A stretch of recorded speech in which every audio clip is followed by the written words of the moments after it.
Welcome back, everybody. Welcome back.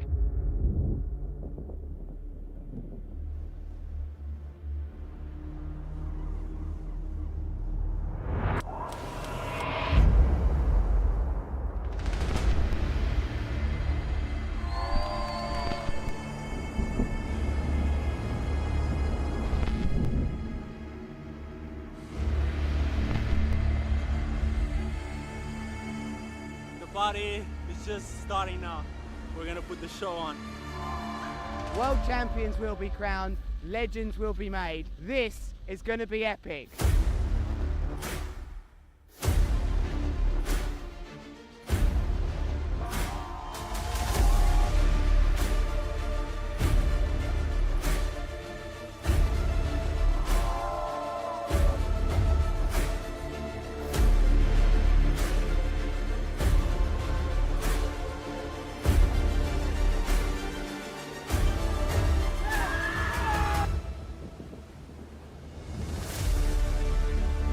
This is a dream come true. And let's go for the next one.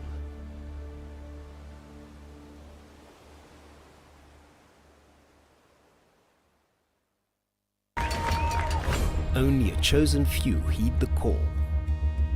A magnetic force drawing athletes towards a challenge like no other. When the cold, dense, violent Tramontana wind lashes the coastline below the eastern Pyrenees, Barcarès becomes a battleground for a select group of athletes from across the globe. We are ready to crown a new Lord and Queen of Tramontana. The double loop goes on there nicely. But when it comes through, oh my word, that is absolutely massive fluid. Very unlikely. Whoa! Oh my word. From the 29th of March to the 28th of April, the world's best men, women, legends and young guns will defy the limits of the sport in the wildest conditions. Are you ready for takeoff?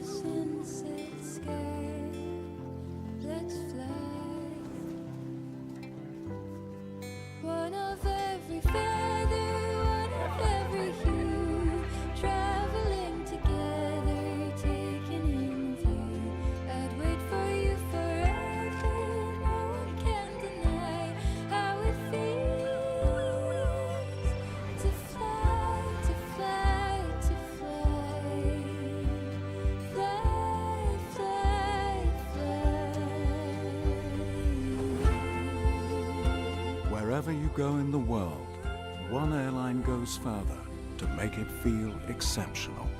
Qatar Airways, going places together. My name is Thibaut Mounier. Hi, I'm Pierre-Antoine, I'm passionate kite surfer. I'm Max. I'm Tristan. My name is Cedric. Etienne here, Lord of Tram Media Manager. Lords of Tram is more than a kite competition. For the last 6 years, Lords of Tram has been a big family, striving to develop the kitesurf big air discipline. 2 years ago, we teamed up with the city of Barcarès. Barcarès is a dynamic, responsive and innovative city filled with sport and cultural initiatives. Together with Lords of Tram, the municipality has established a new kiteboarding mecca, promoting the sport and the love for our sport.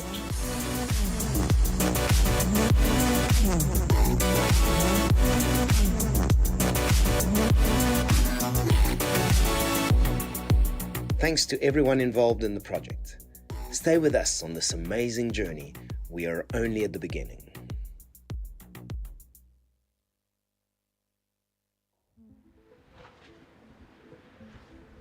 My name is Mike. I have lived here on the spot for 20 years. When I came here, the spot was a marine park. There was dolphins, crocodiles, and seals. There was thousands of people coming to watch Flipper. Yes, Flipper, the original dolphin. In 1992, the marine park closed. It was time for a new era. One day I saw something flying over my house. Kite surfers. This was my first contact with this crazy sport. For 15 years, Parc de Dos stayed private, reserved to a small French community. Then the Lords of Tram came and everything changed. Barcarès quickly grew into an international spot like Cape Town and Tarifa. Now I see a lot of professional athletes and kite surf lovers traveling from all around the world to enjoy holiday in Barcarès. The Tramontana wind blows with immense power, propelling riders to dizzying heights.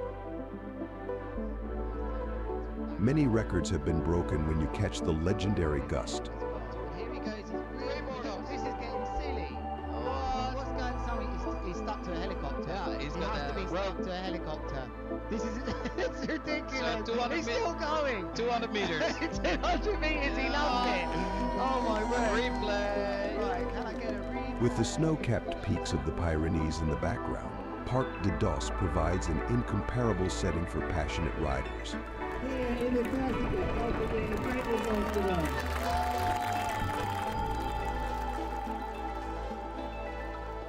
Ce spot de Barcarès, il est fabuleux. Il est fabuleux. Pour moi, c'est mon spot préféré, je dirais, pour m'entraîner. Tout est facile, l'accès au spot est facile, le plan d'eau est magnifique et le vent fait qu'on peut monter à des hauteurs folles et s'entraîner dans les conditions qui sont optimum en France. En plus, grâce au Lord of Tram, ça a pris tellement d'ampleur, on a tellement de bons riders qui viennent s'entraîner, tellement de notoriété qui vient autour du spot et voir ça en France, dans mon sport, dans ma discipline, moi je trouve ça incroyable et ce spot, c'est pour ça que je l'aime.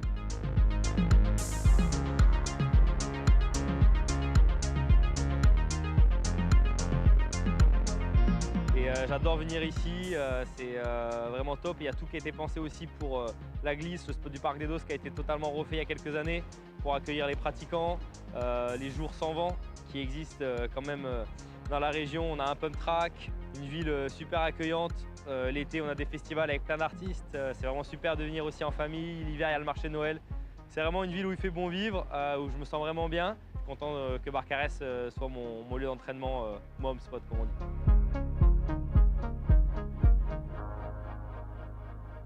Welcome to Barcarès, the new mecca of big air kiteboarding. Let the show go on.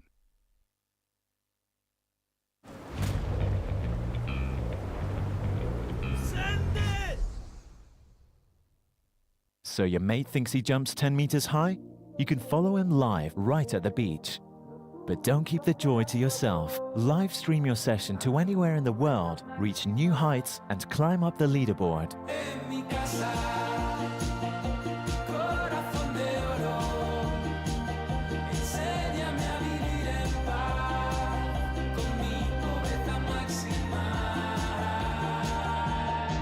Join the ultimate kiteboarding game today.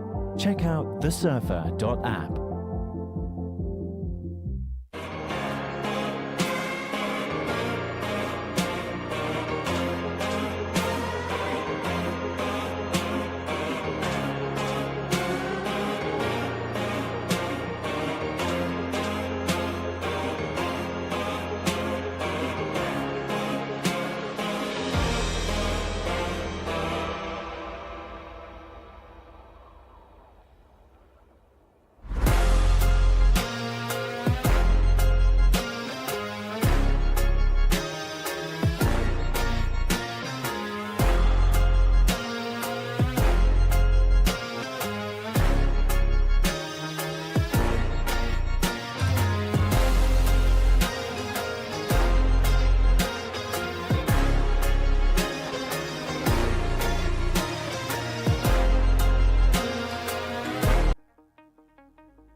L'économie, c'est comme le climat. Ça subit de plus en plus de tempêtes, de crises, et ça s'accélère.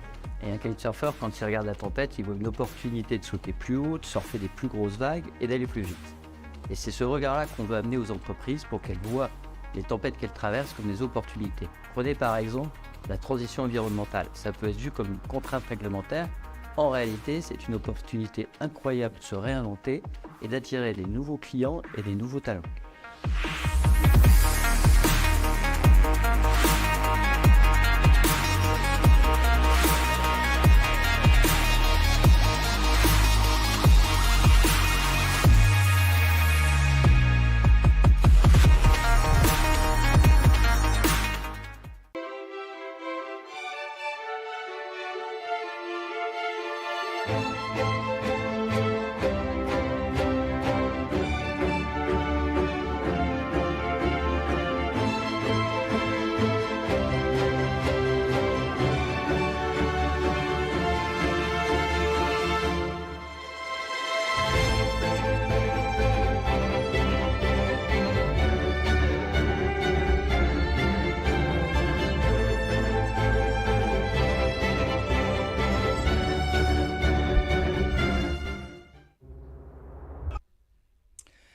and welcome to beautiful Barcarès. Is the 6th edition of the Lords of Tram event here. It's the GKA Qatar Airways Kite World Tour first stop of the Big Air. I am Lewis Crathen, and joining me here is Marijn Plug, who I'm going to introduce shortly. But let's just set the scene. We are in the south of France. We have this incredible Tramontana wind, which has really started to build today. It's about 30 knots or more now.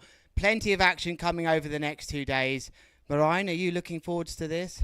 I'm looking very much forward. The wind seems to be increasing, and tomorrow it looks like it's going to be very windy, so we have an exciting days ahead. Now, the riders are on the water just behind. It's actually quite hard to keep staring at you on the camera here because I'm looking out behind me. Riders are already going pretty big, and it looks like we're going to start with the ladies department here. And just down there, I can see that was the French team, the Livestream team, because we have this also being broadcasted in French for the first time, and they've got the beautiful view down there on the beach. Marijn, where would you rather be, in here or down there? I'm pretty comfortable up here, actually. I hope for them it won't start raining, but we've definitely got some nice seats, but not too bad for them either.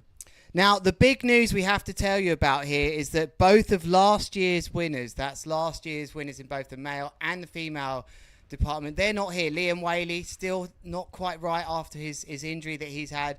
And Michaeli Sol, she's taking some time out of competing. So that makes it really interesting, Marijn, for all the other riders. Definitely. It's going to be an opportunity for them to grab a podium, to grab that first place, and to snatch that win for Lotto Tram this year. Now, I believe we have some action to show you from the last year's event, so let's bring you that video.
Van Dijk, and I'm not competing due to my injury. I broke my meniscus, so I'm out. So I'll be your beach reporter on this competition. I'm here with Tom Hartman. Yeah, hey, thanks, Cohen. It's a pity have you not in the comp this year. You've been performing pretty well here last year. But we are stoked to be back with the GKA. This is the second year that Lord of Tram is running a World Cup status event. And last year it's been quite a success, I think. So we are stoked to be back here. We started the waiting period on the 30th of March already. And we got a pretty decent forecast. The wind been very light this morning, but it's kicking in properly now.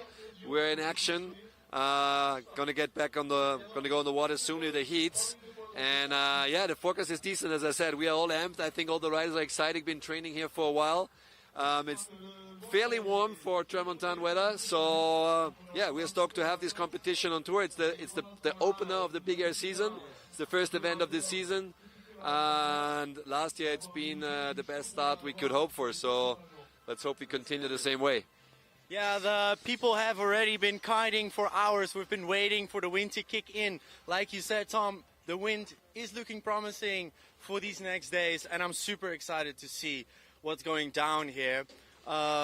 They're just training now, and soon, I think in 10 minutes, we'll start the first heat. and I'm just psyched. I've talked to a lot of people on the beach already, and they're stoked, so can't wait. Thanks for that, Kohan down there. He's got some talents, hasn't he? He's very comfortable down there, Marijn. But let's talk a bit about the heat rules and to you watching about how this is going to work here, Marijn. So we've got 7 trick attempts for the riders. They're taking it, they're going one by one, Marijn, so they won't be, there won't be any chance of them getting in the way. And 4 of the best tricks count. I was told it was 3. Yeah, I believe they've changed it to 3, which gives the rider a bit more opportunity to go for the more extreme tricks. If you have 7 attempts and the 4 best counted, means you have to be a bit more calculated.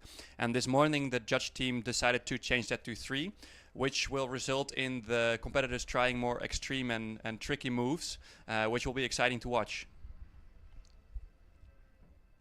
Very unique. It is very unique, this event, because so many times we run events where riders are in front of each other, or we have a lot of, it's just the way it goes. King of the Air, for example, we're out on the ocean, the open oceans, there's a bit more space. But here is our men's list, much bigger than you might be expecting at home. We have 24 riders here, of course, with the men, 10 seeded riders, 10 video entries, and 4 wild cards. So loads of riders in here. Average age is 20.9 years old, which is rather interesting, Marijn. And as we said already, last year's winner, Liam Whaley, is not here. So Andrea Principi will be hoping to reclaim that title that he's won 2 times before, but he couldn't quite get the, he got the trilogy, of course, which is pretty special. But can he start the year by taking out this one? Are there any other names that you think could challenge this man right now, Marijn? Yeah, it's going to be an interesting competition. I think there's a lot of people in this list that definitely have an opportunity to grab that first place. Andrea's been very solid the past competitions for sure, so he's going to be the man to beat. But Lorenzo is looking really good. Giel is known for, when the wind picks up here, to go very, very high and extreme. And then Jamie is also just a very promising rider. It's pretty hard to tell if there's one standout one. And just to continue on this screen that you've got right now, there has to be a mention here also for Aaron Hadlow, still competing at 36. I'll bring you some more on him as well. But here is our tour ranking as of 2023. Andrea Principi, of course, was our Big Air World Champion. Liam Whaley, very close, had to settle for second yet again in his career. Lorenzo Casati was third. Fourth, Kohan van Dijk, our very own beach reporter down there, did pretty well. That has to be said. And then Giel Vloed. I think we're going to see big things from Giel at this event. Yeah, definitely. It's an interesting list to look at. Unfortunately, Liam is not competing here, and neither is Kohan, which will mean that this will shift a bit to see who is going to end up on the ranking after this event for the 2024 tour. And it's going to be an interesting perspective to watch these riders battle it out and try get the best score for the tour ranking for this year to crown themselves as world champion. For the women, there's as well a ranking that's coming up. First, we look at the women's list. It's a bit shorter than the men's. We've got 12 women. What do you think of this list, Lewis?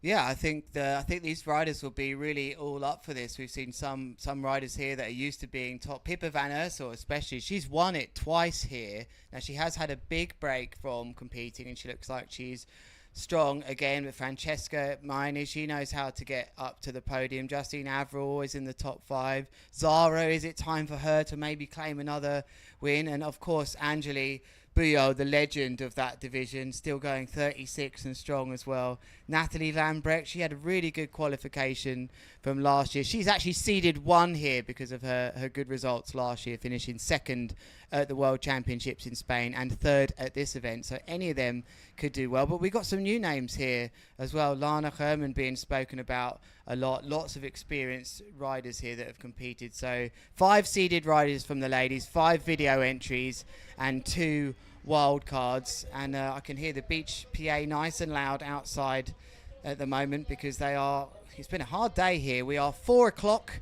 local time, and it's been an on and off Tramontana wind, which we will be celebrating. But here is the tour ranking as of last year, Marijn. Yeah, so we can see on the first, the top spot is Michele, who's unfortunately not competing at this competition. But then we see Natalie, who's the vice world champion, who will is looking favorite in this competition as she's the first seed. But Anjali Bouillot is definitely one to look out for, as this is her home country, her home spot. She's known to the Tramontana winds, and she'll probably try and get the victory here today or tomorrow. Zara's been riding really well lately as well. She's come off of a victory in Tarifa. She's known to ride very, very good in Tarifa, so she's known for being able to catch those strong gusts, which are pretty common here in France as well. And then Justine Avril, another Frenchie, local, who lives close by this spot as well and trains here quite often. So it's an interesting ranking, and interesting to see how that moves this event.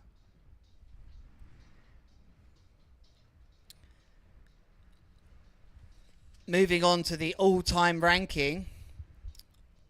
Well, perhaps we won't see the all-time ranking. Bit of action down from the beach. We were expecting to show the all-time rankings or the all-time results for this competition, but I can tell you then that Pippa has won this event twice. It's been a while. Will we see? We've got 2 French ladies in this French division here. Will we see a French lady win the event here for the first time? Anjali was close last year, Marijn. And Marijn, I have to apologise. My introduction to you was just not on par at all. We've got Marijn here, who's a very experienced judge. He's judged in every single top competition there's been, from King of the Air to the Mega Loop, the one in Denmark, the Cold Hawaii. There's been all of them. He's done that. He's the co-owner of SpaceX, which I'm sure everybody knows about. And he's a pretty decent rider himself, I can tell you that. I can't wait to pick his brains about all these double loops we're seeing and some of the technical moves that you're able to do, Marijn. But also, just as interesting is the inclusion of the Surfer app here. Tell me a bit about how that's going to work over the competition. So the Surfer app has been in competitions for a while. The Surfer app will track the measurements of the jumps of each rider. It will showcase the height and the distance. And this year's addition is that we'll also get some metrics from heart rate and speed, since the riders are wearing an Apple Watch on their wrist. This metric is very interesting for us to see, because we can actually see how hyped or how scared or how excited the rider is based on their heart rate. And we can also see how fast the riders are going through their tricks with the speed measurement we've got. And then as the rider is wearing a watch, they actually have a screen, and we use that screen to show the rider actual information about their heat. So their scores, their heat position, how many points they need to be first, whether they are first or not. So this gives the rider an insight into what they need to do on the water. It can be hard as a kite surfer in a heat to actually know really where you're standing. You often have a caddy on the beach, but at this spot it's hard to get back to your caddy, know what you need to do, and then get back upwind to try another trick. So this is a valuable feature that's added now, that the riders can actually have live feedback on their watch.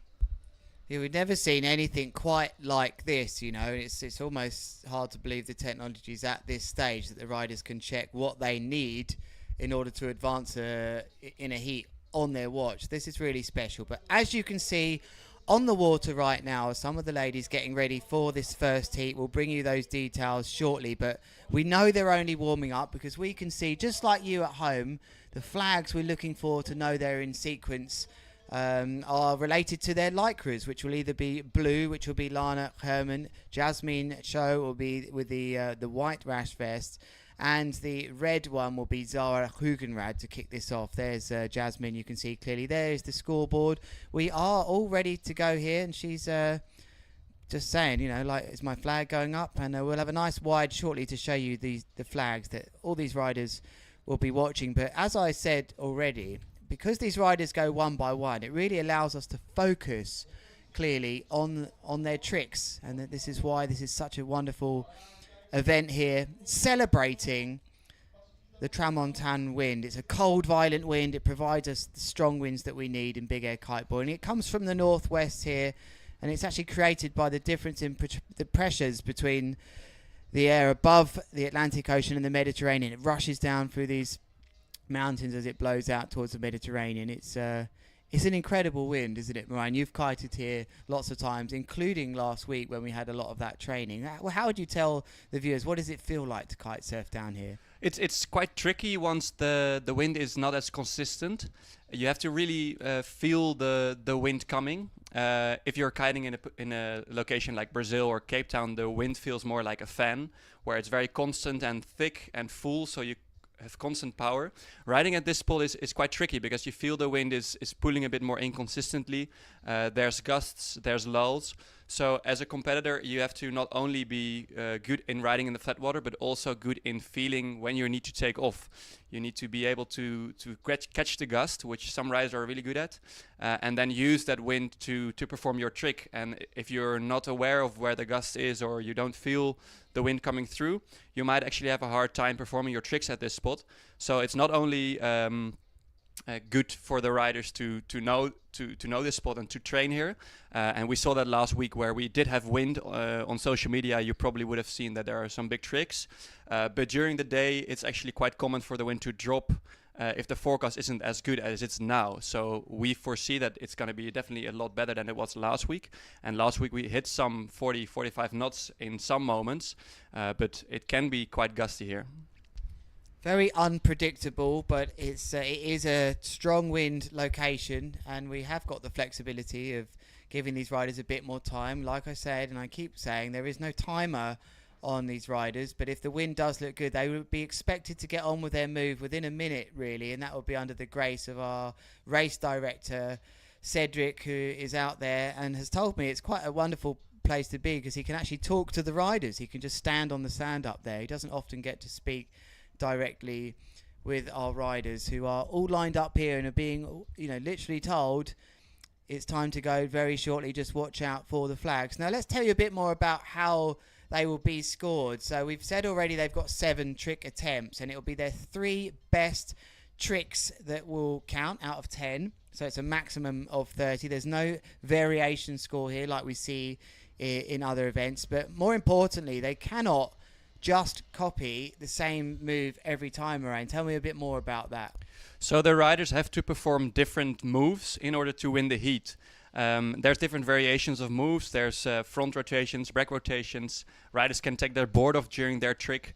And the reasoning behind not being able to score the same trick twice is to force the rider into maneuvering in different ways. So the judges want to see the rider do front rolls, they want to see the rider do back rolls, board offs, and be as variable as possible to showcase that they're the most in control, they have the most different tricks, and that they're actually the one that should be the world champion of big air because they have the biggest pocket of tricks with them, basically.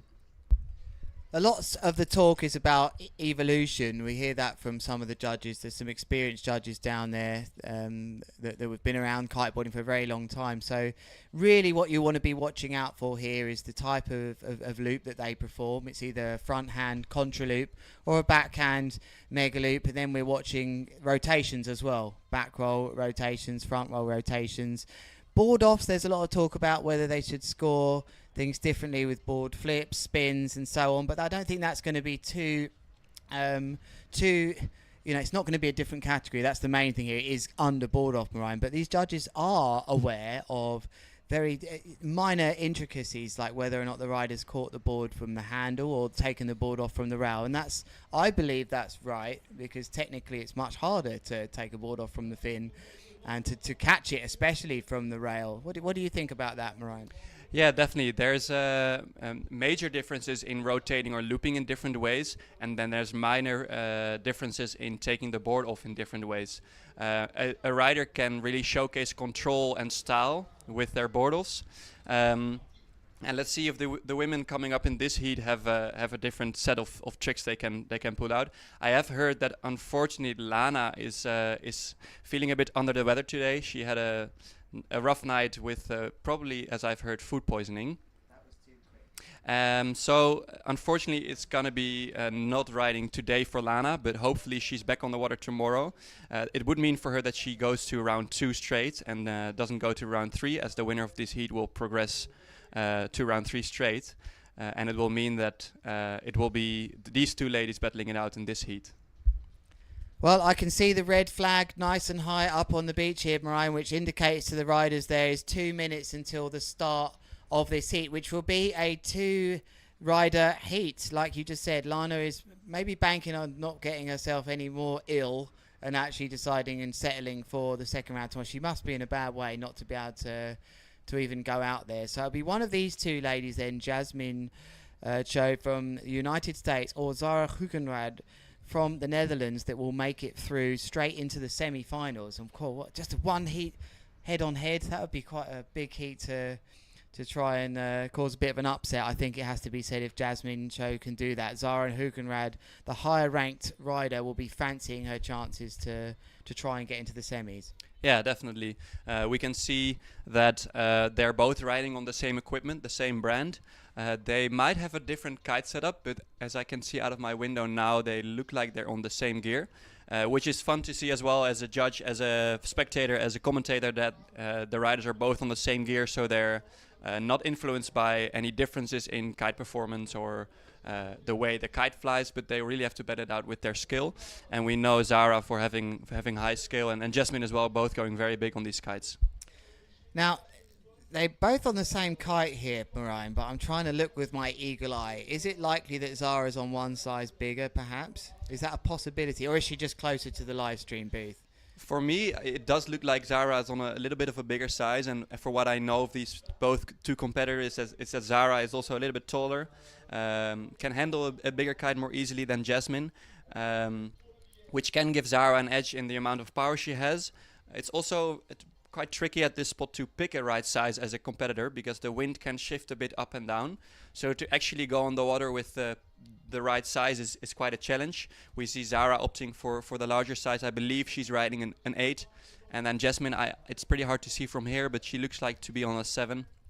So these competitors are not on the same size kite, which might look different in the way their kite loops and the amount of power they ride with. So you can see all of the action, gkakiteworldtour.com/live. This is where you'll get all of the live scoring, the heat ladders and that sort of thing. You are watching right now Jasmine Cho waiting for her flag to come up. She has seconds to go until she will make her way into a northerly direction, heading left foot forwards, trying to hug nice and tight to the nice flat water presented as this wind, this northwest wind, rushes over that sandbar. There is her white rash vest. She just takes a quick look at the watch and off she goes, Marijn. What do you think we're going to open here with? There we go. Let's see. For what I know of Jasmine, she can do pretty nice boogies, but I would say she starts off with a straight kite loop to get the scores rolling, to set the first solid score. There we go. She's riding to the left now. Doesn't seem like she's too powered. Turning back around. I think she's smiling there with a tongue in cheek. I can't believe it's just started and I haven't got so much wind going in, but let's see. There you can see the wind line actually. She rushes, nice angle here as we see the crowd in the background. Let's see how high she can go for us. Boogie, nice boogie to start with. And interestingly lands right foot forwards there. That indicates to me that she might be more of a goofy rider, because that's what I do. I land right foot forwards like that. Here's the replay, Marijn. There we go. Taking off and indeed landing, solid landing. So we go back to see if there's a score for her. It was 5.7 meters high, not too high. She didn't seem like the wind was there. Her heart rate is at a quite steady pace, on 126, so she's not too stressed. And just waiting for Zara's turn now. Looks like she's pretty comfortable sitting there on the grass, as the wind is not pushing through that hard yet. But any moment now, we should get a score for Zara and the score for Jasmine and a turn for Zara. And there was a quick shot of that white flag that Zara's waiting for to go red. Then she knows it's her turn. There's a drone flying just downwind of her. Of course, that's a very zoomed in shot there of the wind turbine in the background, not quite going round. So Zara nice and calm, bit of a higher heart rate. Oh no, there's that Jasmine's now. Yeah. So gone back to her. Let's see, maybe it was Zara's that we had before, that 120, but lovely this new data that we've got here. And now Zara will just be waiting. Always interesting, the first heats of the day. Looks like the scoring system might not be working full speed, but I'm sure it's going to change any second to Zara. A big hello to you all around the world, wherever you're joining us from as well. It's been a while, hasn't it, of competitions? It's been a while. 5 months since... yeah, the most recent was King of the Air, where there were no female competitors. So it's been a while for the ladies as well. I think Tarifa in October was the last competition for these girls. For them, it's been looking forward to compete again here. Unfortunately, there was a competition in Cape Town which was cancelled, so they haven't been riding in a competition in a while, which is exciting for us viewers as well, because that can mean that there are some new tricks that we haven't seen. I know these girls are training very hard and pushing very hard, and the level of female big air has gone through the roof in the last years. It's very interesting to see the different approaches riders take as well, where they travel to train. As it looks like Zara is up for her turn, and Jasmine got a 3.73 for her latest trick. We see Zara riding to the left as well, probably gonna jump to the left as her first trick. She's trying to get some power in the kite. Doesn't seem to have found it yet. Turns around. There's no beating around the bush here, Marijn. The wind's just dropped, I think, as they've gone for their first moves, which is classic. It's been quite strong, this live stream booth, blowing all over the place the last half an hour or so. But it looks like Zara has not got what she wants right now. But let's see. Let's keep an eye on that red flag. Right now, it's just sort of dropping a little bit. But she's going to have to try and grind this one out, I think, this heat. But this is not ideal for Zara. Yeah, it does look like the wind has dipped a bit. About 15 minutes ago, it definitely looked at least 10 knots stronger. So this is what we unfortunately have to deal with sometimes here in this spot. But when the wind does come through, it comes through proper. Let's see if Zara's gonna go out for a trick now. She seems to be building up some power here. Turns back around. So we discussed at the start of the show that they'd have roughly 40 seconds to a minute to get on with their move. But if race director Cedric believes there isn't enough wind as well, clearly Zara indicating, look, there's just no wind to jump here. So she will get a bit longer, but it's a grey area, Marijn. It's reflected in Jasmine's score there. She got a 3.73, wasn't super high, but she still performed a pretty basic boogie loop. So will Zara be tempted to not do a move? I guess she decides if this heat continues right now, but she looks like she may well. There's a laid back roll from Zara, so she did manage to get a trick out. Not the highest, but to get a trick in this wind is also quite hard. Here we get a replay. Let's see that laid back roll. Just missing the wind here. They really are harder to do in lighter wind, I think, late back rolls. You want that confidence of height before you throw yourself round in that move. And I think this is the absolute dream situation for Jasmine, perhaps, right now, where she maybe has Zara in a position of not being so comfortable. We certainly don't want to be riding against Zara if the wind's really picked up strong. But can Jasmine maybe just continue this heat and get closer and closer to a point where she might be the one to get... I mean, straight through to the semi-final here is what's on the cards for one of these ladies. Let's see what she's got for us now. Riding left foot forwards again. Oh, no, coming back right foot forwards. Yeah, we know Jasmine is a bit of a lighter weight rider than Zara. So in theory, she has an advantage in this wind. She is on a smaller kite, though, so it might be that they're riding with the same power as if you lose 10 kilograms compared to your competitor, but you're on a smaller size, might mean you're sharing the same amount of power in your kite. As it looks like Zara's riding back to the beach, perhaps. Both of them. AP flag up as well, by the looks of it. Wow, what a devastating start to the Lords of Tram here. Hopefully that's not going to be a big part of the next days that come on, but it looks like Cedric has decided, race director Cedric has decided that the wind's just not playing ball here as the door starts to make sounds again now, Marijn. I think it's going to come back very shortly here, so let's see how long this little break takes, but I'm pretty convinced it's going to come right back. It's been like that. It's the first day of the Tramontana wind, Marijn. This can happen at this spot. Yeah, for sure. I remember last week when we had the first day of Tramontana wind, it was pretty similar to this, combined with a bit of cloud cover and combined with high temperatures today. It can really affect the wind. When it does come through, it is really powerful, but then there can be these lulls of about 10 to 15 knot drops compared to the wind before. Unfortunately, we're in one of these lulls now, But I'm convinced that we will get some wind back today, and then we can get this heat going again. All right, let's go to the Lords of Tram story to find out a bit more about the history of this event.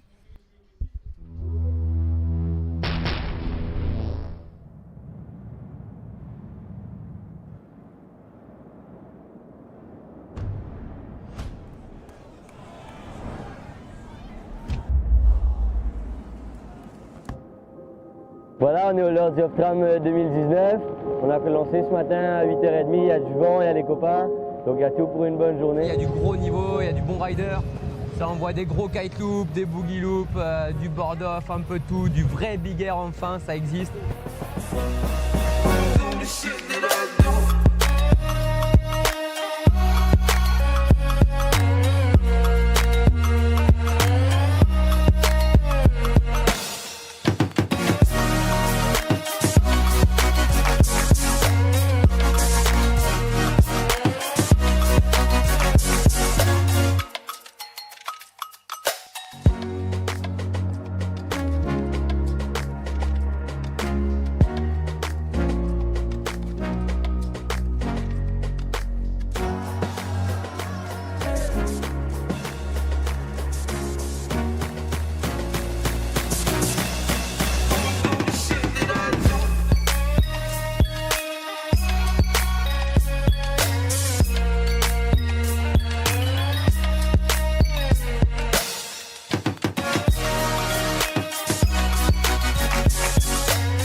Tout le monde a bombardé, tout le monde s'est régalé, sourire, ambiance, ride. Voilà, donc c'est hyper positif et merci aux partenaires, merci aux riders de tout ce qu'ils ont donné et on se voit en 2020.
Isn't it lovely to see the history of this event here, Marine, and just to see how ingrained it is in the local area. They do so much here. It's Barcarès, which the local municipality is called. It's a wonderful little town, and they put a lot into this event, and if it weren't for them, I don't think we'd be coming back in such strong numbers here. They support the event with a local hotel for all the riders and staff that can stay nearby, and lots of the townspeople come out to watch the event and support the riders. Marine, you've been down to this area quite a lot of times in your life.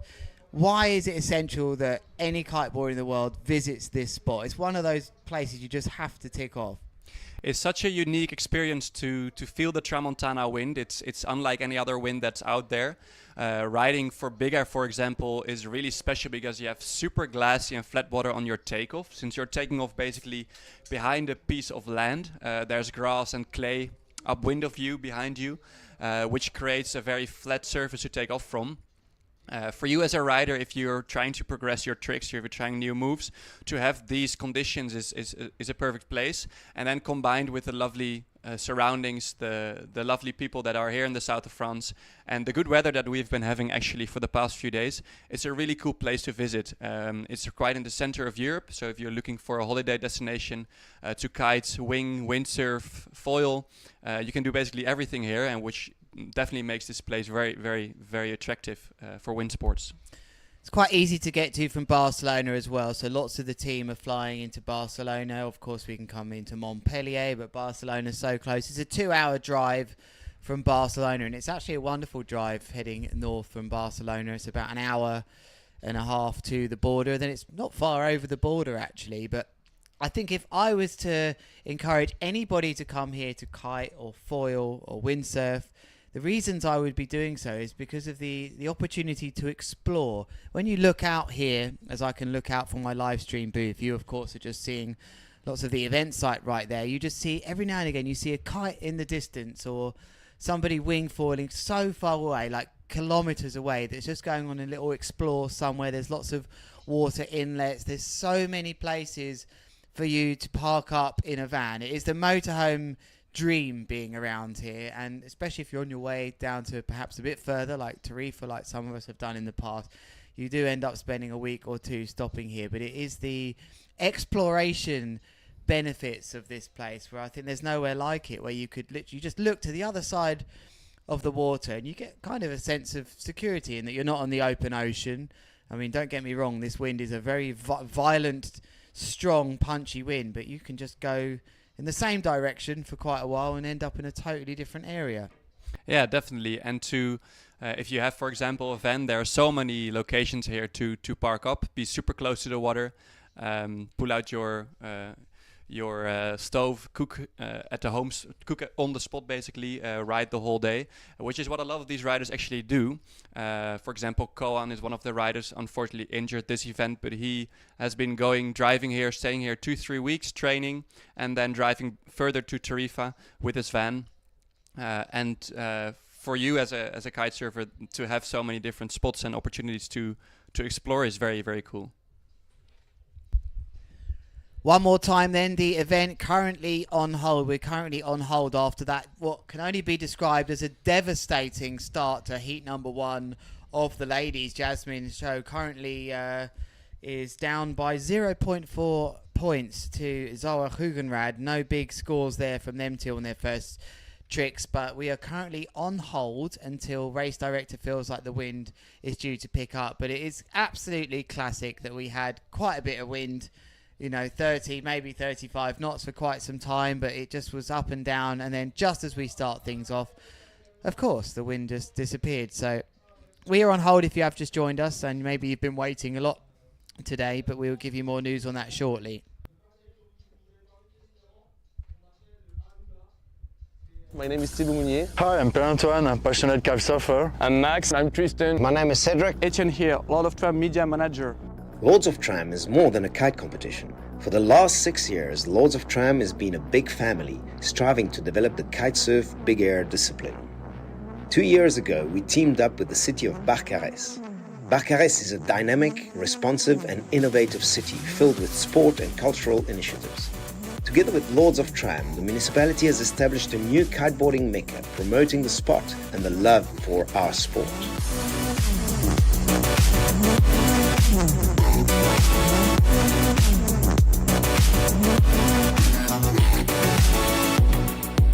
Thanks to everyone involved in the project.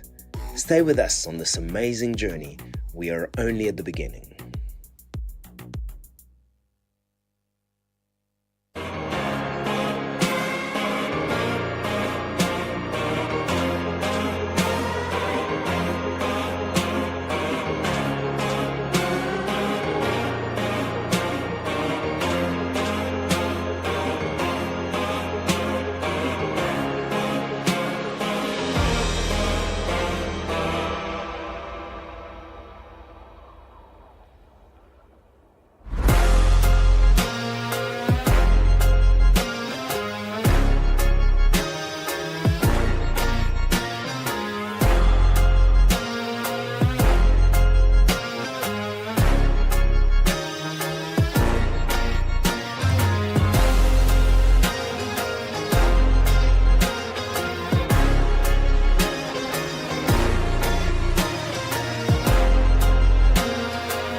Si destruimos la naturaleza, lo que más extrañaría de esto sería la libertad de respirar un aire fresco y limpio y libre.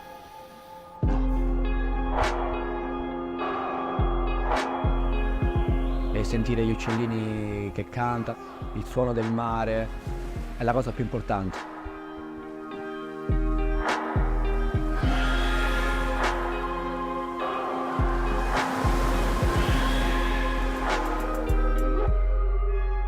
Para mí la naturaleza es vida, entonces yo creo que si no existe la naturaleza, no existe la vida y no existe la libertad.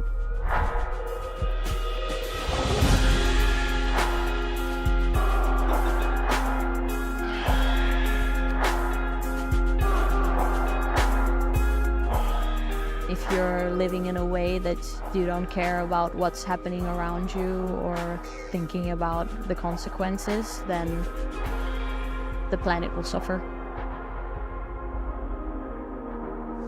Lo que podemos hacer para llevar mejor la naturaleza es tratar de preservarla, porque es nuestra vida y es lo que nos va a dar vida por muchos años. Si no la protegemos y no la cuidamos, no vamos a tener más planeta donde vivir.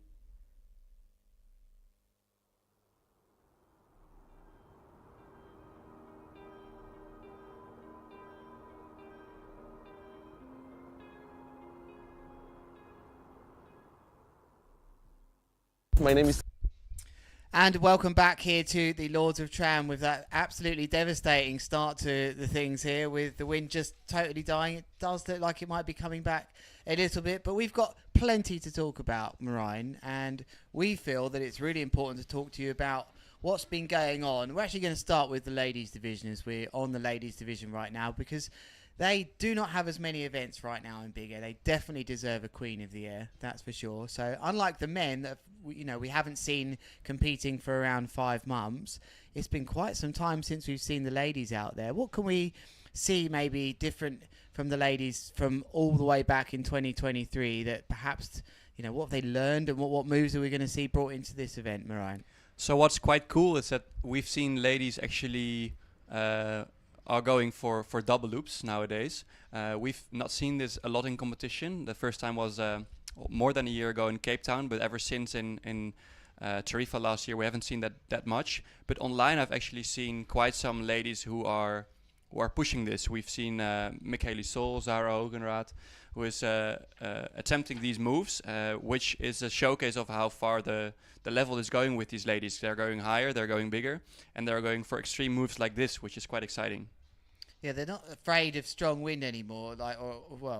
With the kites that they're taking as well, they're taking bigger sizes than we've seen, and I'll be very surprised if we don't see a number of them with the double loops in their competition heats. Now, on the men's side of things, 5 months has passed, since we've seen all of the action at King of the Air, and I mean, I thought it couldn't slow down already, as it was, but it's just gone to another level. We've seen these moves now with board Moses, these trap moves that Andrea Principi talks about, but I mean, we could maybe see some triples here. For sure, yeah. We've seen a bit of a change as well in the direction of some of the bigger moves. So the riders are opting out to use the biggest size they can hold, but they're choosing to go on a bit of a smaller size so they have a bit more control of the kite movement. It allows them to put the kite in a position where they have more time to perform maneuvers with their board and their body. And there's a distinct difference between riders that actually push the power in the loop and push the technicality in the loop. We see the Italian young boys, for example, really pushing the technicality, and then there's other riders like Giel, for example, who's pushing a bit more of the power. And to see what the judges will reward this event is going to be very interesting. And the best riders can adapt to that. They can quickly see what's scoring well, and they can adapt to it because they're so talented. This fleet of riders now that they can do a lot of the moves. There's not many moves some of them can't do or have in their back pocket. But for now, Marijn, we're going to go and join one of our riders down on the beach for a quick interview. What's up, guys? It's Alessa here. I'm super happy and ready to be here. Especially because I wasn't competing last year. I was on first reserve and just didn't make it. But it was a huge learning lesson in my career, and I was just realizing I was getting more and more hungry for the competitions, for the sports, to close the gap from men and women. I'm not saying we're there yet, but I'm definitely, I think we're all showing that we can get there. And yeah, I'm super happy that women are pushing the sports, and the level is just insane. It's so much fun to be part of this, and I just hope we can get more and more competitions, more girls to run up, and yeah, maybe make a full rider list and a full like 18 riders or even more. And yeah, shout out to the girls, send it and you can get there. So clearly that wasn't an interview that just took place, as I see a huge tomahawk out the back there from someone going big, but that is a pre-recorded interview with Alessa Mensch, who looks and sounds pretty excited to be out on the water here in this competition. Yeah, Alessa is a competitor for quite some years already. She's got very powerful tricks in her pocket, and she's been riding with Irish kites for a year. She's from Germany, and she's together with one of the male competitors, Jason van der Spuy, who is helping her as well to train new tricks. So to have someone by your side that's very experienced professional rider is very cool for her. We see this as well with Zara Hogeraad and Giel Vlucht, who are together as well, and they assist each other in their performance. And I see often Jason and Alessa training together. They're on the same kites, they're on the same gear. So that for her is a very nice way to train. She can get direct insights from a professional male rider on what she can improve on, what tricks she can do different, and I've been seeing that on the water a lot recently, especially here. They've been here 2-3 weeks training already. So to see that for Alessa is quite cool. Good preparation in my opinion, and she looks pretty strong out there, and also adapt to the changing conditions, knowing when to spot the gust when it's coming. As we see now that if I look out there, the wind has turned a bit. It's in a bit of a lull, but Alessa's pretty good in recognizing those winds. So there's been lots of riders that have been here training. We've had that lovely window of opportunity to actually watch people training. I know we didn't start the event last week as some people were expecting, but it had its positives. We saw lots of amazing video clips of the riders training. One rider that we've spoken to that looks like she's enjoying the conditions here is Sarah Sadeh. Hi, I'm Sarah. I come from Egypt, from the hub. I'm the first time competing at Lords of Tram. I'm ready to send it, and my dream is to become one of the top riders, if not world champion one day. It's a bit of a long way because also I work on the side for a little environmental project, and yeah, I'm super excited to be here, and I'll full send it in the competition, hoping to land all my tricks. Hello. From Egypt, amazing to see lots of riders from that area really starting to come through the ranks now and appear at these international competitions. Yeah, I've seen Sarah in Egypt, in Blue Lagoon in October. I was there for an event in Blue Lagoon, which is a very special spot as well. It's in the heart of Egypt, and it is very amazing spot to ride with turquoise water. And Sarah was there in that competition competing with other men. So Sarah is at a high level in Egypt when she can compete in a competition there, fighting against other men, which we don't see in the World Tour. Sarah was riding with Slingshot. She just partnered with Duotone, her new sponsor. So she's going to be riding new kites this event for the first time, which as a competitor can be an advantage if you're moving to kites that are very easy to get used to, but it can also be tricky when you switch to a kite you haven't been riding that much with, and you have to adapt your tricks to a different speedy kite, a different lofty kite. So for her it's going to be a challenge, but I've seen her on the kites and she looks pretty comfortable. There is the overview again then from our cameraman shooting. I'm going to have a real quick guess. He must be shooting in the northeasterly direction there, perhaps. Is that a reasonable guess? It was got to be easterly somewhere, but we can see ourselves there on the left in the white container. Can we see ourselves? Yeah, well, we're kind of in the blacked out plastic windows of that white container looking out. Can we see ourselves in there? Yeah, I don't think I can see. But I know we're in there. Trust me, we're in there. We're not commentating from home just yet. The budgets are still good enough to bring us to the events live, just as live sport should be, in my opinion. Oh, we're going to go for a beach interview with Oh no, wait! I'm being told wait. They're not ready. I was ready to go straight away there, Marijn. But well, we see Koan down there as an interviewer. Koan is a experienced interviewer as well. He's knows all the riders, knows all about them. So let's see if he's going to be the one interviewing today. It's fun to see him at the event side. Must be hard for him to be on the sidelines since he had a great performance last year in the world ranking, being third or fourth, if I remember correctly. But Koan is always in a positive mood, always happy to be at a competition, caddying for his friends. And now we go to the interview on the beach.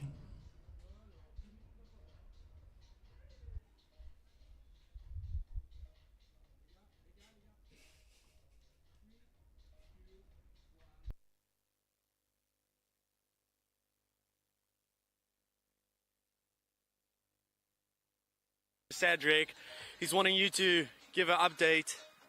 Yeah, so unfortunately, this is a race director's worst nightmare. The wind is just very up and down, unpredictable. It came up suddenly. We had 40 knots, so the guys were sending absolutely massive jumps. So we scrambled to get the contest on the go.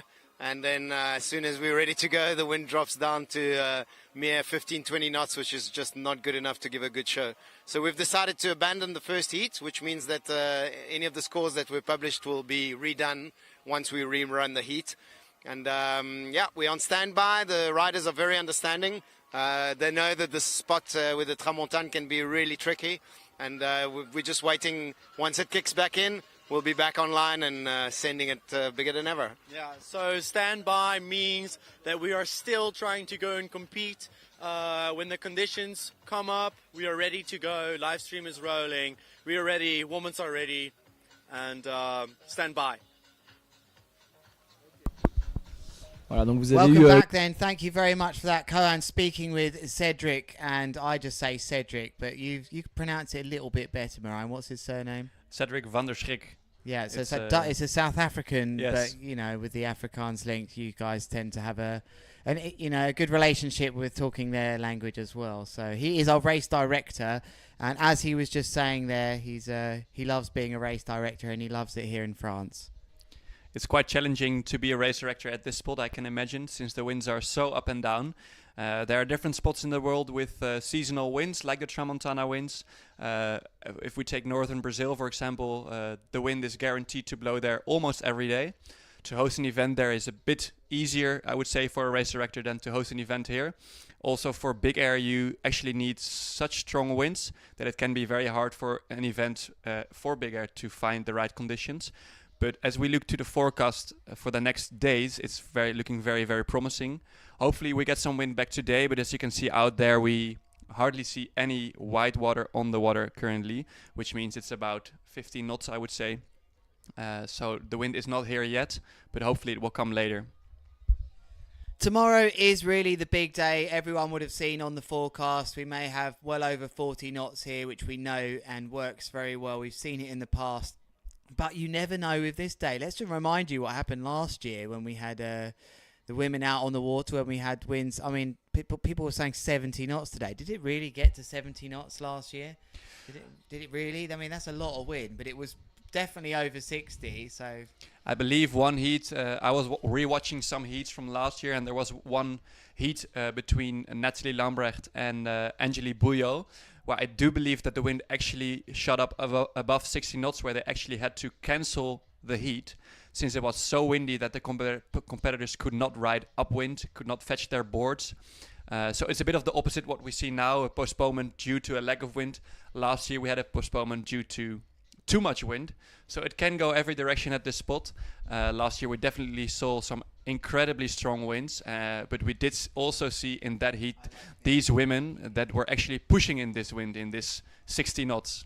And here's a great shot here. You can see a 5-meter kite there. There's 9s, there's 8s, 7s. This gives you a great idea of just how many kites the riders have to pump up here. Some places you go around the world, especially competing, you pump the 9 up and it's almost annoying to pump in an 8 or 10. You just know it's going to be that size. But most riders will pump at least 3 or 4 kites here. There is Julian Hun to the left-hand side, who's been on the broadcast team before, who is in the main event here, representing France. We're excited to watch him out on the water. He's had to be very patient with injuries and waiting his time to get in, but he is in. And this is generally the scene here as the riders look on, and some of the spectators that are just sort of wondering, will things happen here today? It is 4:46 local time, and it's one of those times where it's definitely the calm before the storm. There is Angeli Bouillot in the red rash vest. She'll be waiting for the heat after this, eating a banana, getting ready. It's the calm before the storm, Orion. There's no two ways about it,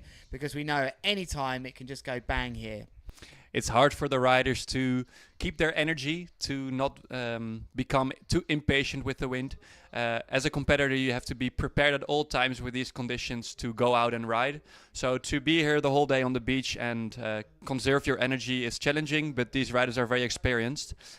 We see all different kinds of sizes on the beach as well, because the competitions has changed a bit. If we look 4 or 5 years ago, there would maybe be 2 sizes, a 9 and an 8 or a 9 and a 10. You would just grab the biggest kite you can hold and go as big as possible. And now the riders can actually choose, I go on a smaller kite, I will push a bit more technical tricks. I will go on a bigger kite to push more extreme tricks. So that's also why we see this many kites on the beach at the moment. Pit stops certainly are becoming a theme here, especially at this event where it's quite quick and easy to change a kite, and even part of the format is being adjusted to help riders with that bit more time. You know, we want to see that, people changing things up, changing kites to go for, you know, different radical moves. It's all about the evolution of the sport, and for me that's one of the most exciting things when you see somebody coming, changing a kite. Maybe it doesn't go perfectly well. You know, we saw that seaweed on the lines of Liam Whaley down in Tarifa way back. That was really fun. But as you can see here, competition is on standby at this moment in time, as we have one rider just out on the water at the moment, which it looks pretty average out there at the moment, Marion. I think it's foiling weather for me. We might see Jamie go on his foil, go 20 meters high. We know that this is for him conditions that he would go out in. Jamie Overbeek being one of the most active kiters probably of this competition, kiting every day for 5-6 hours regardless of the wind. Most big air riders train in big air wind, the stronger wind, 25 knots and up. But we've seen more and more riders try to grab a kite that cannot necessarily loop, but in low winds can bring them up to train their board of maneuvers, as board of maneuvers have become a big thing recently in the sport with flips and tic-tacs and board Moses. A board Moses is where you basically have the board stationary in the air, you let it go, you turn around with your body and you grab it again. A very hard trick, but brought to the sport by Jason van der Spy, a South African rider. And in conditions like this, like it's now 15 knots, there's no way to do actual big air, but there's always a way to spend time on the water, enjoy your time on the water, and just grab a bigger kite. Unfortunately, those kites are not able to perform the tricks that we are used to see in events like this, but they're definitely fun to just go out on the water.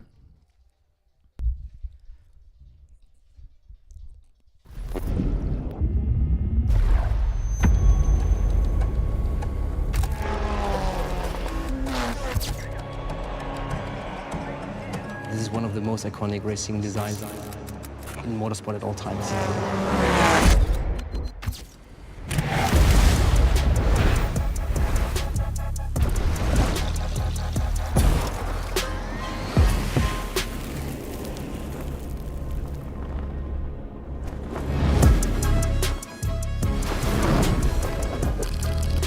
We transfer this design onto the kite. It's a really good match.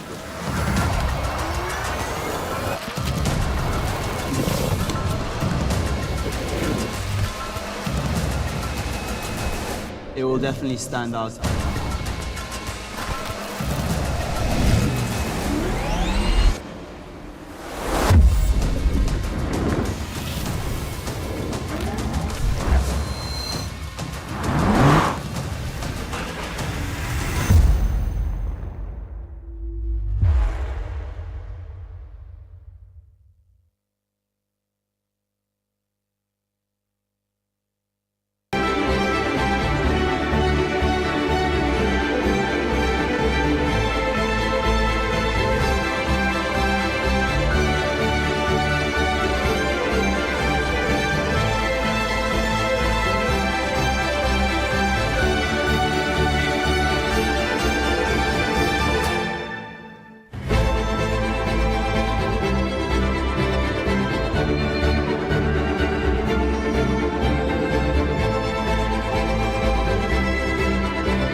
L'économie, c'est comme le climat. Ça subit de plus en plus de tempêtes, de crises, et ça s'accélère.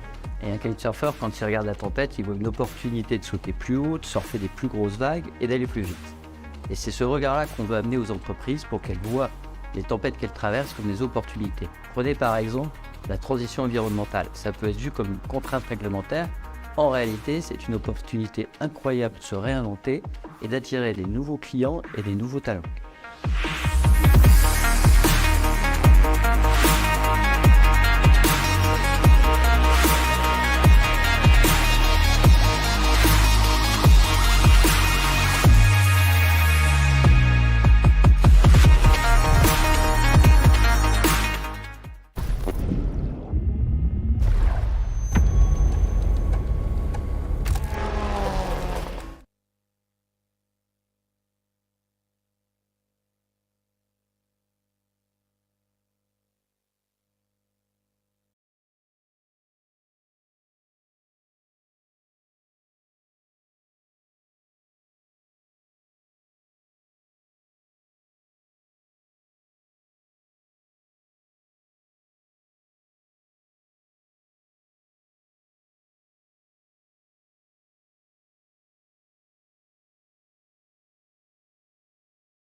And we're back here to the studio. Yeah, bit of a overlay issue there, but we're back in the studio with me, Lewis Crathen. It's the 6th edition of Lords of Tram. You've waited very patiently as the wind has not really played ball today. It happens here sometimes in Barcarès. The wind comes, the wind goes.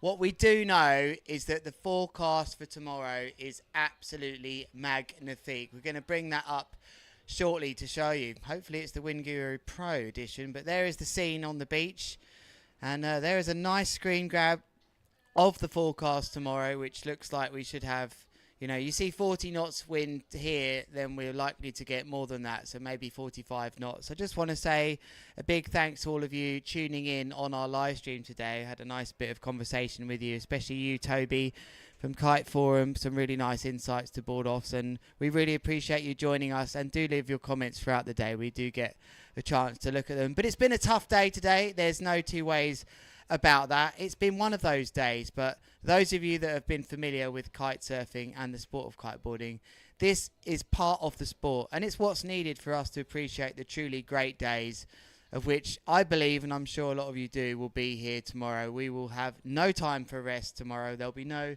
chilled moment in this live stream booth. I've even got the door open of the live stream booth now, as I can see the wonderful mountains down here in Barcarès, but that door will be slammed firmly shut tomorrow, and I hope you can make it to whatever you're doing.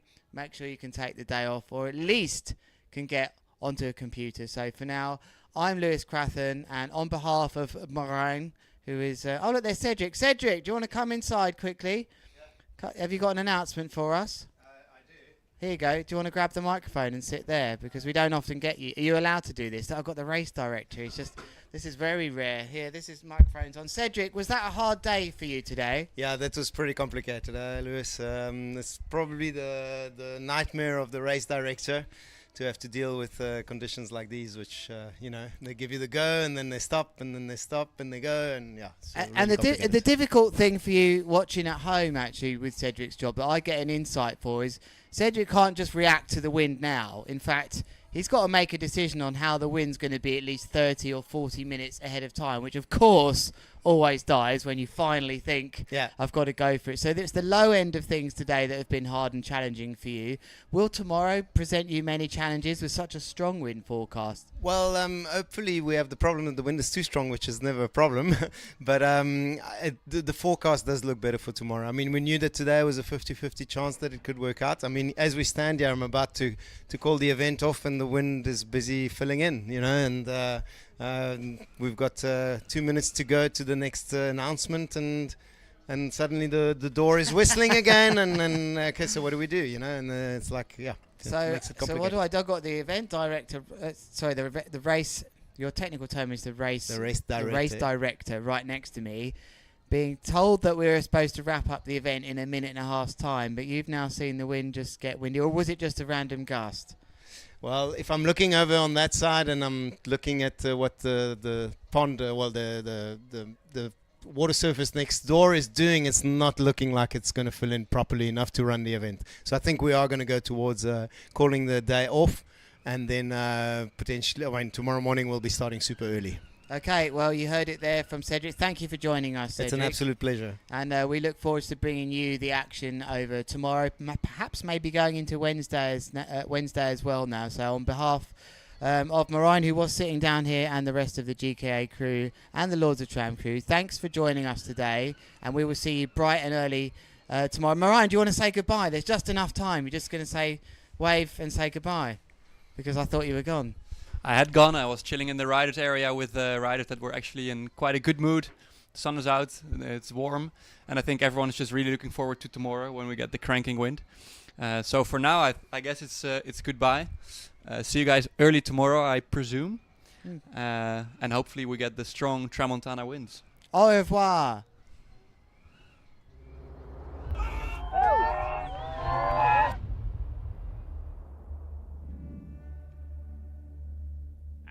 Welcome back, everybody. Welcome back.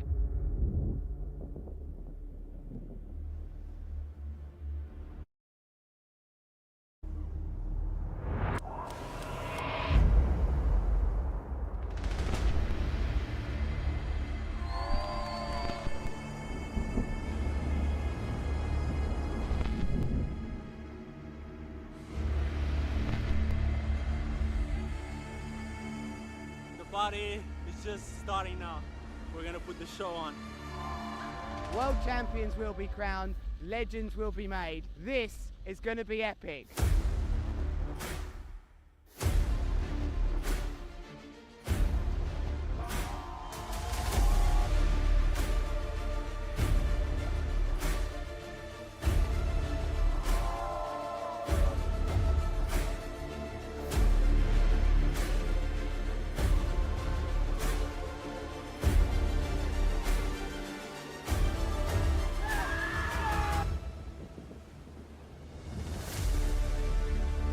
This is a dream come true. And let's go for the next one.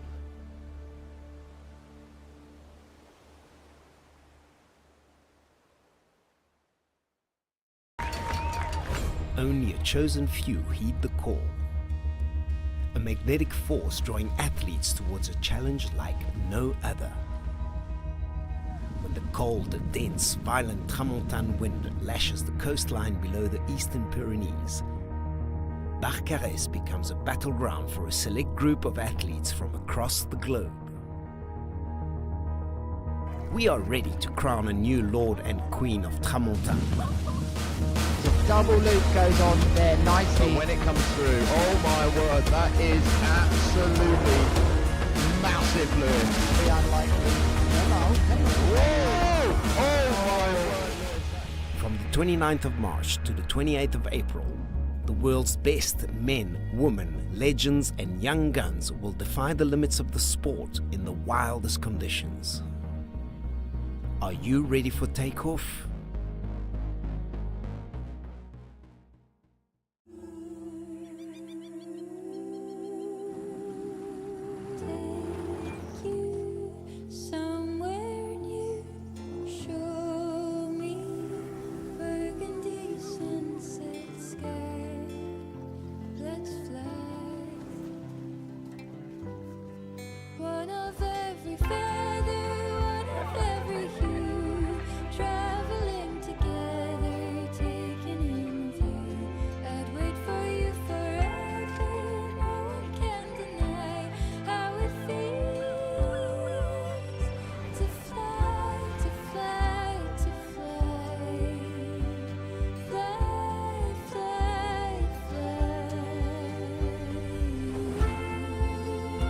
Wherever you go in the world, one airline goes further to make it feel exceptional.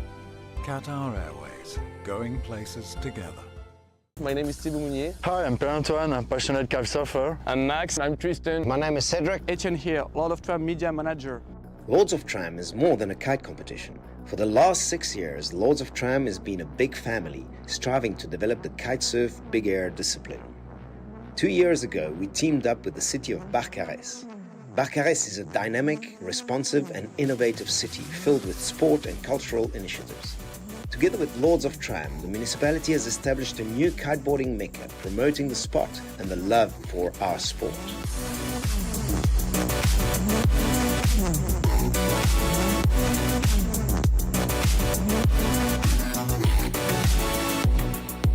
Thanks to everyone involved in the project. Stay with us on this amazing journey. We are only at the beginning.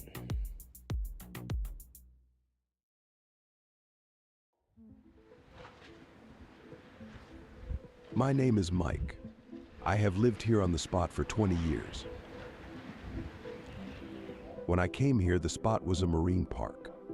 There was dolphins, crocodiles, and seals. There was thousands of people coming to watch Flipper. Yes, Flipper, the original dolphin. In 1992, the marine park closed. It was time for a new era. One day I saw something flying over my house. Kite surfers. This was my first contact with this crazy sport. For 15 years, Parc de Dos stayed private, reserved to a small French community. Then the Lords of Tram came and everything changed. Barcarès quickly grew into an international spot like Cape Town and Tarifa. Now I see a lot of professional athletes and kite surf lovers traveling from all around the world to enjoy holiday in Barcarès. The Tramontana wind blows with immense power, propelling riders to dizzying heights. Many records have been broken when you catch the legendary gust. Here he goes, this is getting silly. Oh, what's going on? He's stuck to a helicopter. Yeah, he has to be stuck to a helicopter. This is it's ridiculous. He's still going. 200 meters. 200 meters, he loves it.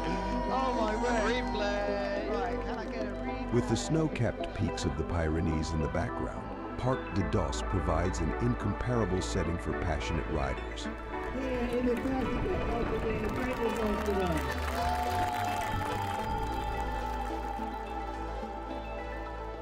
Ce spot de Barcarès, il est fabuleux. Il est fabuleux. Pour moi, c'est mon spot préféré, je dirais, pour m'entraîner. Tout est facile, l'accès au spot est facile, le plan d'eau est magnifique et le vent fait qu'on peut monter à des hauteurs folles et s'entraîner dans les conditions qui sont optimum en France. En plus, grâce au Lord of Tram, ça a pris tellement d'ampleur, on a tellement de bons riders qui viennent s'entraîner, tellement de notoriété qui vient autour du spot et voir ça en France, dans mon sport, dans ma discipline, moi je trouve ça incroyable et ce spot, c'est pour ça que je l'aime.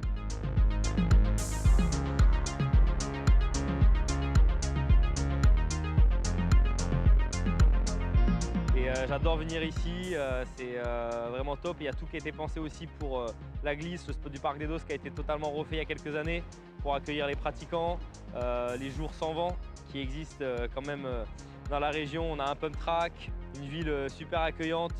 L'été, on a des festivals avec plein d'artistes. C'est vraiment super de venir aussi en famille. L'hiver, il y a le marché de Noël. C'est vraiment une ville où il fait bon vivre, où je me sens vraiment bien. Je suis content que Barcarès soit mon lieu d'entraînement, mon home spot comme on dit.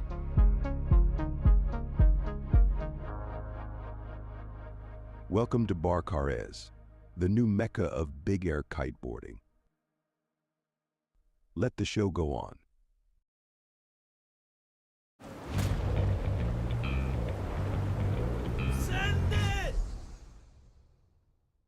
So your mate thinks he jumps 10 meters high? You can follow him live right at the beach. But don't keep the joy to yourself. Live stream your session to anywhere in the world, reach new heights, and climb up the leaderboard.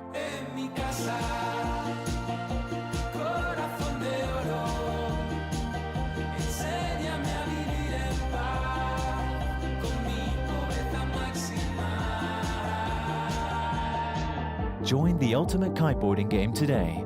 Check out thesurfer.app.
L'économie, c'est comme le climat. Ça subit de plus en plus de tempêtes, de crises, et ça s'accélère.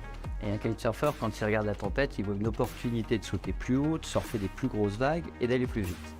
Et c'est ce regard-là qu'on veut amener aux entreprises pour qu'elles voient les tempêtes qu'elles traversent comme des opportunités. Prenez par exemple la transition environnementale. Ça peut être vu comme une contrainte réglementaire. En réalité, c'est une opportunité incroyable de se réinventer et d'attirer des nouveaux clients et des nouveaux talents.